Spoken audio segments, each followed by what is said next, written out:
మిడిల్లో ఇంకొంచెం ఉడికినాక తీయాలి. మూడో భాగం పూర్తిగా ఉడికిపోయినాక తీయాలి.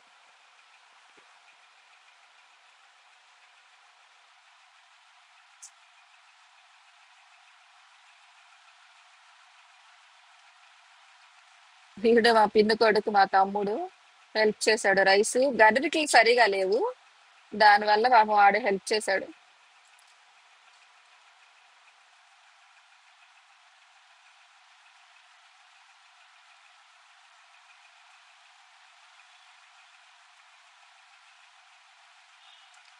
ఈ సామానం అంతా రెంట్‌కి తీసుకున్నారు అక్కడ. మళ్ళీ అక్కడి నుంచి ఇంటికాడ నుంచి కొన్ని మోసుకెళ్లారు ఆటోలో. మిగతావన్నీ రెంట్‌కి తెచ్చుకున్నారు. దబ్బరాలు. ఇది కాకుండా బిర్యానీ వండేదైతే మంచిగా దమ్ అవుతది. ఇది కర్రీ దబ్బరాలనమాట.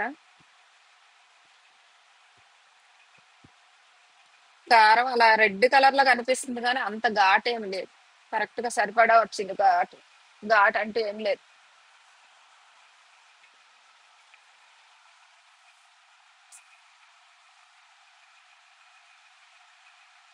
అయితే అక్కడ వంట మేస్త్రున్నాడు. మా తమ్ముడోళ్ళ ఫంక్షన్‌లకి అన్నిటికి అతన్నే పిలుస్తారు. చాలా సీనియారిటీ ఉంది. చాలా వర్కర్స్ కూడా ఉంటారు అతనికి. పెద్ద క్యాటరింగ్ అతనిది. అతను కూడా చెక్ చేశాడు. చెక్ చేసి 10కి 10 రేటింగ్ ఇస్తున్నా అన్నాడు.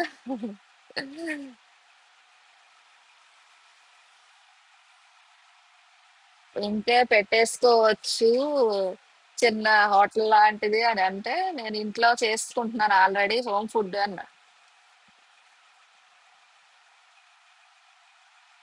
ఇప్పుడు ఒక భాగం అయిపోయింది. అది మనం వేసే వరకు రైస్ ఉడికిపోతానే ఉంటది. చాలా కేర్ఫుల్ గా తీసుకోవాలి బాస్మతి రైస్ కి. మనం ఇలా కళ్ళు మూసి చూసేలాగా ఉడికిపోతది. చిమిడిపోయిందంటే అస్సలు బాగుండదు. జాగ్రత్తగా తీసుకోవాలి. ఈ రైస్ వండే దగ్గరే పర్ఫెక్ట్ ఉండాలి, లేదంటే ఇంకా బిర్యానీ పోతది ఎటు. చాలా జాగ్రత్తగా ఉండాలి రైస్ దగ్గర. అలవాటు లేని వాళ్ళ గురించి చెప్తున్నా. అలవాటు లేని వాళ్ళు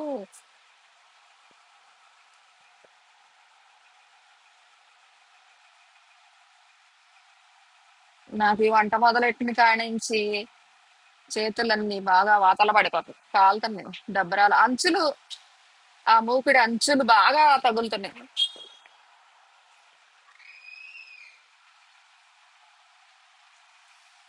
ఇలా ఒక పార్ట్ వేసేసాం. ఇలా మొత్తం రైస్ అంతా తీసేసి ఈ దమ్ము పెట్టినాక అప్పుడు లాస్ట్ దమ్ము వచ్చేసి పొయ్యి మీద పెట్టాం. నుప్పులు తీసేసి నుప్పుల మీద వేసాం. ఇంకా మటన్ కర్రీ కూడా పొయ్యి మీదే వండేసాం.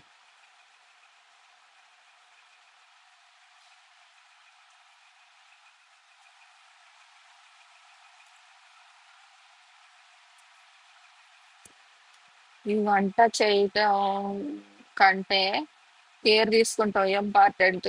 చేతులన్నీ నల్లగా అయిపోతాయి, ఆ సెగ తగిలి తగిలి చేతులు నలుపు వచ్చేస్తాయి, మొహానికి జిడ్డు పట్టేస్తుంది, జుట్టు అంతా ఊడిపోతుంది. చాలా ప్రాబ్లమ్స్ ఉన్నాయి. కేర్ తీసుకుంటా ఉండాలి.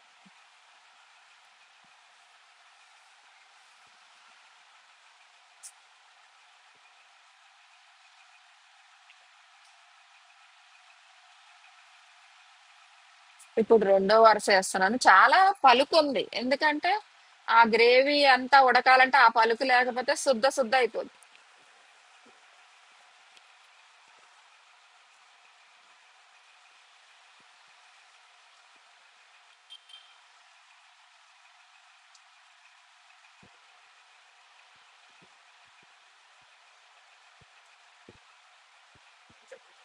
అది 6 కేజీల rice. Indian Indian gate basmati classic. బాగుంటది రైస్. Costly, number 1 quality. విడిగా మనం కొనుక్కోవాలంటే 250 పడుతుంది కేజీ. ఇంకా వాళ్ళు హోల్సేల్ గా తెచ్చుకుంటారు కాబట్టి వాళ్ళకి 190కి అలా వస్తుంది. ఎక్కువ కేజీలు కొంటే 30 కేజీస్ బ్యాగ్ వేయించుకునే వాళ్ళకి. మామూలుగా ఒక కిలో 2 కిలోలు కొనే వాళ్ళకైతే ఎక్కువ వేస్తారు. ఆన్లైన్ లో అయితే 240 ఉంది. బ్రౌన్ దొరకదు, గోల్డ్ కలర్ దొరుకుద్ది, బ్రౌన్ ఎక్కువ దొరకదు. నేను కూడా ఇదే రైస్ వాడతాను.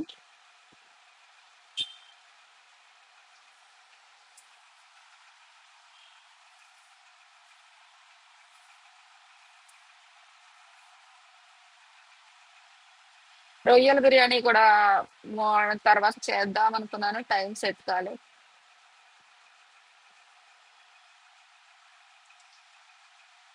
ఫాస్ట్ గా అయిపోతుంది. రొయ్యల బిర్యానీ, ఎగ్ బిర్యానీ ఫాస్ట్ గా అయిపోతుంది.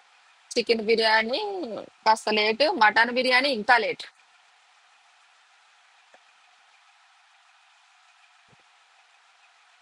జల్లుడు తీసేది మంచిగా లేక చాలా టైం పట్టేసింది. తీయటానికే మాకు చాలా టైం పట్టేసింది. 6 కేజీల రైస్ అంటే ఒక కిలోకి 50 మెంబర్స్ అంటే ఒక్కొక్కటి తినరు కాబట్టి, కర్రీలు ఉన్నాయి, రైస్ ఉంది కాబట్టి సరిపోయింది. ఆ ఇక్కడ సంబరంలో చేసిన వంటలు గాని ఏమి ఇంటికి తీసుకెళ్ళకూడదు, రిటర్న్ తీసుకెళ్ళకూడదు. మిగిలిపోతే ఎవరికైనా ఇచ్చేయటం, లేదా అక్కడ పడేయటం గాని పొరపాటున ఇంటికి తీసుకెళ్ళకూడదు. పొలిమేర దాటి తీసుకెళ్ళకూడదు. అదొక ఆనవాయితీ ఇక్కడ.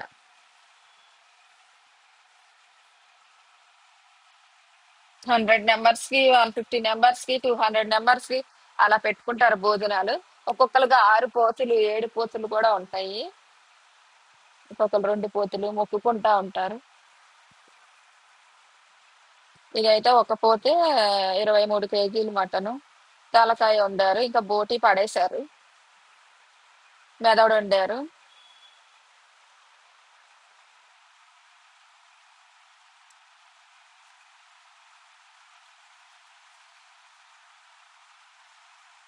ఇంకా ఇప్పుడు తీసుకెళ్ళిపోయి పొయ్యి మీద పెట్టేసి, కట్టెల పొయ్యి మీద కట్టెలు నిప్పులు రాజేస్తున్నారు, అందాక ఇక్కడ పెట్టేసి.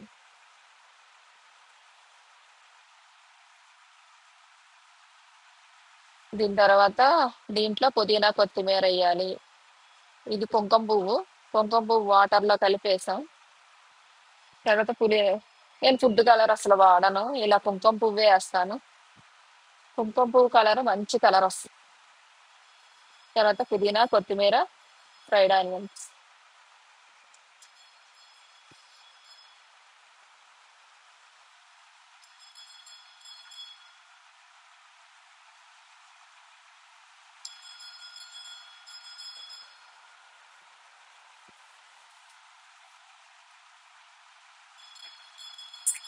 తర్వాత నెయ్యి, ప్యూర్ నెయ్యి దొరుకుతుంది అక్కడ.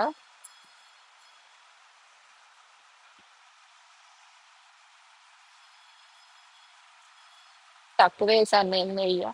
ఆయిల్ కూడా తక్కువ వేస్తాను, కానీ ఇందులో వాళ్ళు ఏమన్నారని 1 కిలో వేసి.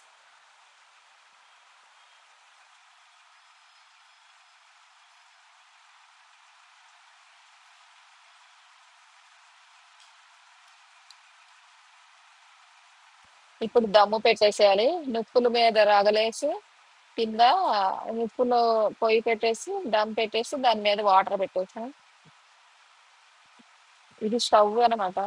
స్టవ్ వేయించి అది సైడ్లంట అది అలా ఆవిరి రాగానే ఇప్పుడు కట్టెల పొయ్యి మీదే ఉంచేసి, తర్వాత కింద నుంచి మొత్తం తీసి అలా పైన వేసేసాను.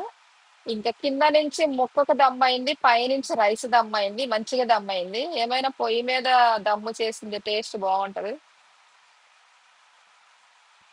ఈ సిటీ లైఫ్ లో అవన్నీ దొరకవు అక్కడ కాబట్టి మంచిగా. ఆ స్టవ్ చూసారా, చాలా బాగుంది ఆ స్టవ్. నేను కూడా అలాంటిది కొనుక్కుంటా. బిర్యానీకి చుట్టూతా దమ్ వస్తుంది మంచిగా. ఒక బండకి 2, 3 కనెక్షన్ ఇచ్చుకోవచ్చు. 2 స్టవ్లు తీసుకున్నారు. ఒకటి ఇంట్లో స్టవ్ చిన్న స్టవ్ తెచ్చారు. అట్లా 3 స్టవ్ల మీద వంట అయిపోయింది. మొత్తం మంట అనేది లేకుండా తీసేశాను. ఆ కింద నుప్పుల మీద, పైన నుప్పుల మీద అది మంచిగా దమ్ అయిపోయింది.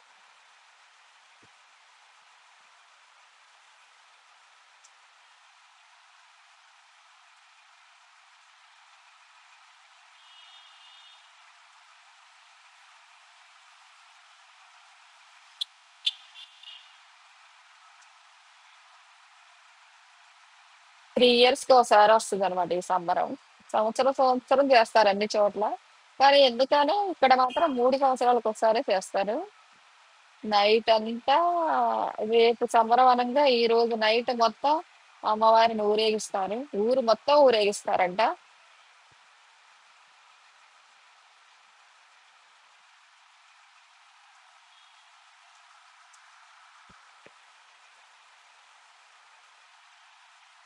ఇంకా ఇక్కడికి బిర్యానీ రెడీ అయిపోయింది. ఇప్పుడు మటన్ కర్రీ రెడీ చేయాలి. ఈ స్టవ్ మీద బిర్యానీ దించేసి స్టవ్ మీద మటన్ కర్రీ దబ్బరా పెట్టేసాం. లేదు, ఫస్ట్ మటన్ కర్రీ వండేసాం. వండేసిన తర్వాత ఆ నుప్పుల మీద ఇది దమ్మేసాం.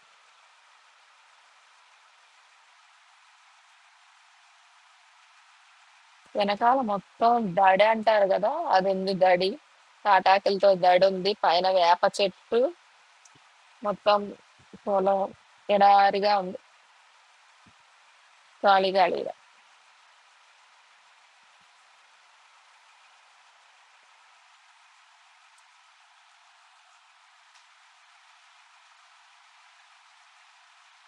ఆ కట్టెలన్నీ ఆర్పేసాం.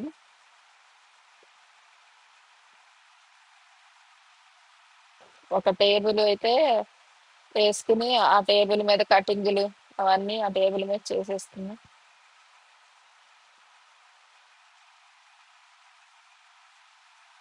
మటన్ కర్రీ, మటన్ బిర్యానీలో పెద్ద కటింగ్ ఏమి ఉండదు, ఓన్లీ ఆనియన్స్, పచ్చిమిర్చి, పుదీనా, కొత్తిమీర. మీరు చూస్తాక అంత ఉన్నాడు కానీ పని చాలా చేస్తాడు. బాగా చేస్తాడు పని. ఏంటంటే మనకి ఇక్కడ సిటీల్లో ఎక్కువ కూర్చుని చేసే జాబులు, కూర్చుని చేసే పనులు, ఇంట్లో పడుకోవటం వల్ల బద్ధకం అయిపోయి పని ఎక్కువ చేయాలి. అక్కడ ఎంతసేపు తిరుగుతా ఉంటారు, ఏదో ఒకటి చేస్తానే ఉంటారు, ఖాళీగంటూ ఉండరు కాబట్టి ఎప్పుడు యాక్టివ్గా ఉంటారు.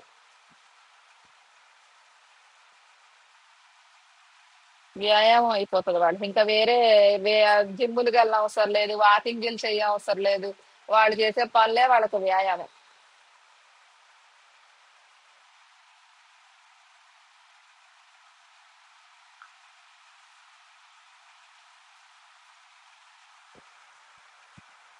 మంచిగా దమ్ అయిపోయింది. బాగుందన్నారు తిన్న వాళ్ళందరూ.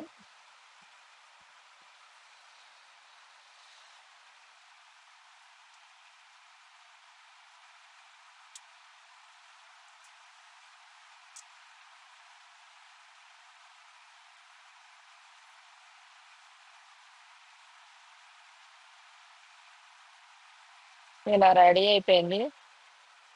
అది అతను చెక్ చేస్తున్నాడు. ఒకసారి చెక్ చేస్తున్నాడు, అడిగిన చెమ్మ ఉందా లేదా అని. అంటే కొంచెం పొడి పొడిగా ఆడింది. ముక్క ఉడికిందా లేదా చెక్ చేస్తున్నాను, తినేసి చెక్ చేస్తున్నాను.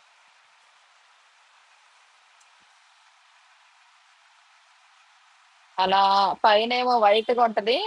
అడుగుదేమో మసాలా పట్టేసి, కర్రీ పట్టేసి రెడ్‌గా ఉంటది. 2 మిక్సింగ్ చేసుకొని తింటే బావుంటది. అలా రెడ్‌గా.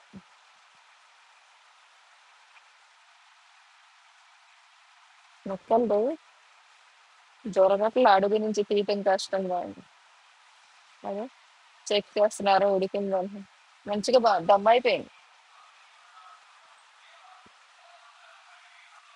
ఫస్ట్ సారి నేను ఇంత క్వాంటిటీతో బిర్యానీ చేయటం ఫస్ట్ టైం అనమాట. ఎక్కువ ఒక 2 కేజీస్, 3 కేజీస్ వరకే గానీ అంత 6 కేజీలు బిర్యానీ మొదటిసారి చేశాను. కానీ భయపడ్డా, వస్తదా రాదా పర్ఫెక్ట్ అని. కానీ వచ్చింది.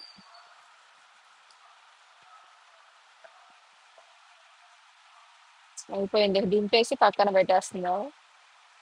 ముద్ద దింపాల్సి వచ్చింది. అంటే 7 కేజీలు మటన్, 6 కేజీలు రైస్, 11 కేజీలు వెయిట్ వస్తుంది. ఇప్పుడు కలుపుతున్నారు. అది పెద్ద మేస్త్రి అని చెప్పాను కదా, అతను కలుపుతున్నాడు. నా వల్ల కాలేదు అది కలపటం. వాళ్ళైతే చాలా సులువుగా ఇలా ఈజీగా కలిపేస్తారు. నా బలం సరిపోలేదు చెప్పటానికి. అదే సైజు ముక్క ఆ సైజు వచ్చింది. ఒక్కొక్కరికి 2 పీసెస్, 3 పీసెస్ వేసుకుని తిన్నారు మంచిగా. అంటే దగ్గర దగ్గరగా అరకిలో చికెన్ పడుతుంది, 3 ముక్కలకి అరకిలో చికెన్ పడుతుంది. ఇంకా అంతా కలిపి తర్వాత కలిపాము, మొత్తం మిక్సింగ్ చేసేసాం. చక్క పొడి పొడిని ఆడతా మంచిగా వచ్చింది, పొగలు పొగలు.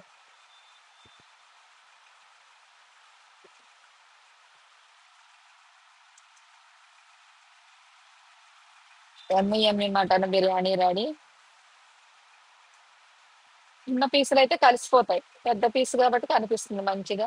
లెక్కగా వేసుకోవటం, మేము ముందు పీసులన్నీ సపరేట్ చేసేసాను. సపరేట్ చేసేసి మళ్ళీ వేసేటప్పుడు ఎక్కువ తక్కువలు పడిపోతాయి కదా, ఒకరికి ఎక్కువ పడితే ఒకరికి తక్కువ పడతాయి, లెక్కగా ఉండవు. అందుకే నేను ఏం చేశానంటే పీసులన్నీ ఇలా బేషన్లో మొత్తం వేసేసి రైస్ అంతా మంచిగా కలిపేసేసా, మిక్సింగ్ చేసేసా.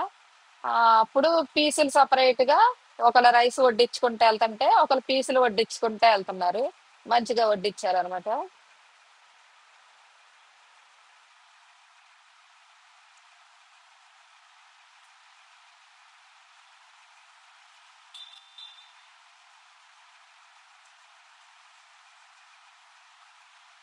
బాగా పొగలు ఎక్కువసేపు మంచిగా వస్తుంది, మంచిగా దమ్ అయింది. ముక్కకు ఏమాత్రం చెమ్మ అనేది లేకుండా డ్రైగా మంచిగా దమ్ అయింది. అందరూ బాగుందన్నారు బిర్యానీ. 50 మంది తిన్నారనమాట. అంటే వైట్ రైస్ కూడా ఉంది ఇంకా, వైట్ రైస్ మటన్ కర్రీ కూడా ఉంది. మటన్ ఫ్రై కూడా చేద్దాం అనుకున్నాం కానీ చేయలేదు, కర్రీ వండేసాం.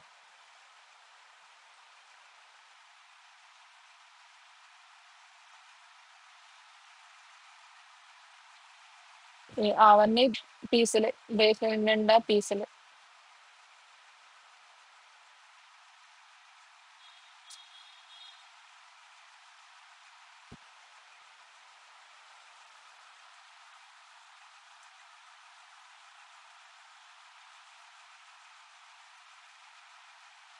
కొంచెం వేడి వేడిగా తినేస్తే బాగుంటది. కొంచెం వేడి వేడిగా టేస్ట్ చేసే వాళ్ళంతా చేసేసారు. వడ్డను బిగించేసేసారు ఇంకా.